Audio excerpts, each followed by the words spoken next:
The Missouri River has always been special for me, as some of my fondest childhood memories are from target shooting outings on its shores. I don't think that what I'm going to tell you about today you will find unbelievable, but I do think you will find it unusual.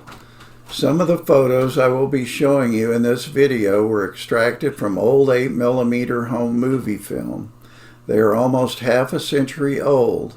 And as you know, I'm a lifelong artist. I'll be sharing some photos of my paintings from my Missouri River memories and imaginings. As you can see from these photos, I grew up around guns. My dad was an avid gun collector. His area of interest was old military firearms. At one time, he had 133 guns in his collection. I grew up around guns and had a job later in life that required me to carry one for about 10 and a half years. I don't consider guns as being special. As a child, my brother and I also had to help clean them every 2 or 3 months. The fun of that soon wears off.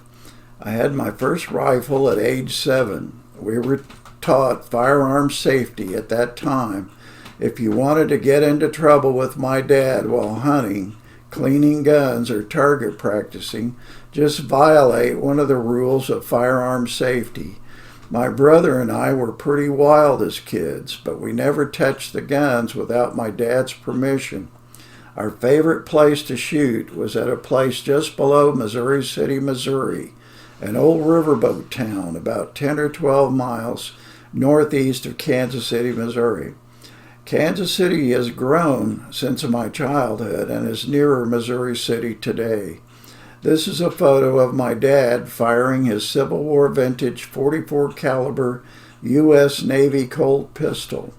This is a photo of my brother after firing the same Navy Colt after an accidental crossover misfire. You can see the perplexed look on his face. 2 shots out of the cylinder on the right and left side and 1 shot out of the barrel. Very rare. Because of my firearms background, I got jobs in armed security and later graduated from police academy. I also worked as a corrections officer for a private prison in 2 Missouri counties. I tell people that the blending of my interest in art and my law enforcement experience makes me a con artist. After an afternoon of shooting, we would usually build a fire and enjoy some sandwiches and soft drinks around the fire. Sometimes we would head home and pick up a very large watermelon at a local Italian market nearby. I remember one of them weighed about 45 pounds, which is pretty big for a watermelon. Here is a photo of us eating melon after a day's shooting, and as you could see, I was what most people call trailer trash. And by the way, Jim Rockford was our neighbor. And sometimes I tell people I used to live in Shangri-La, and they get kind of a strange look on their face, as Shangri-La was a mythical place in the Himalayas. I tell them it was the name of a trailer park. What a letdown. Anyway, back to the story. My brother and I would usually spend the waning daylight hours beachcombing along the river. We were careful not to get too close to the bank's edge as it tended to cave off into the river.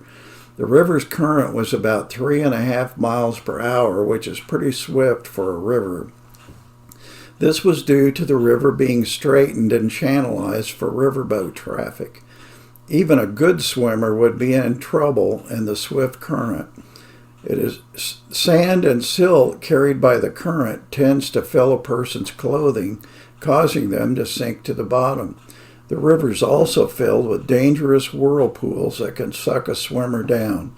A swimmer can also be pinned to an obstruction, causing them to become trapped or drown.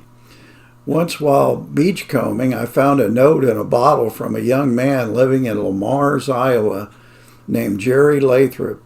His note requested that whosoever found the bottle write to him, telling him of its location. I did and exchanged a few letters with him. My find also made the pages of a small local newspaper in my area.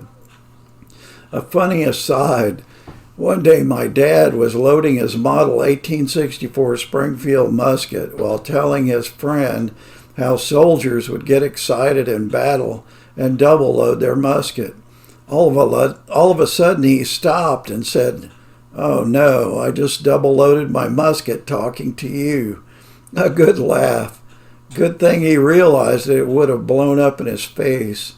Our favorite targets were old Prince Albert tobacco cans, which we would nail to the pilings. I'll bet we killed Prince Albert at least 1,000,000 times. Once we went to our shooting spot only to discover 2 college-age guys already there. We had never encountered any other shooters there before. It was kind of awkward in that we had to be careful not to let our shooting conflict with their shooting. The problem did not last long. It seems that one of the college guys decided to do the fake Hollywood quick draw thing with a .45 caliber automatic in his right back pocket of his jeans. He grabbed it and it went off and blew a hole in his left leg, just below his gluteal muscle. He immediately went into shock and tried to run back to his car about 1/12 of a mile away. We had to chase him and tackle him to administer first aid. We got a bandage on him and a friend drove him to the hospital in nearby Liberty, Missouri. I filmed the event, and my dad got angry about that and told me to stop filming. I filmed anyway, but today no one would think anything of it. They would film it all. It goes without saying, guns are not toys, and the whole Hollywood street gunfight thing with the quick draw artist is fake anyway. In the Old West, if you wanted to shoot somebody, you just ambushed them from an alley with a shotgun. No one ever knew who did the job, and no one ever returned fire. The riverboats pushing barges up and down the river were a special sight for us on the river. My brother and I would always pump our arms up and down to get the riverboat captains to blow their horns as they passed. They always would, and at night they would see our campfire and shine their spotlights on us. We would then do the arm pump thing, and they would give us a blast on their horns, and we would wave in thanks. The boat's wake would generate huge waves going upstream against the current, and we loved watching them come ashore. Well, enough of that. I hope you enjoyed the stories, and please hit like and subscribe if you would, and tell your friends about my site. Thank you for watching.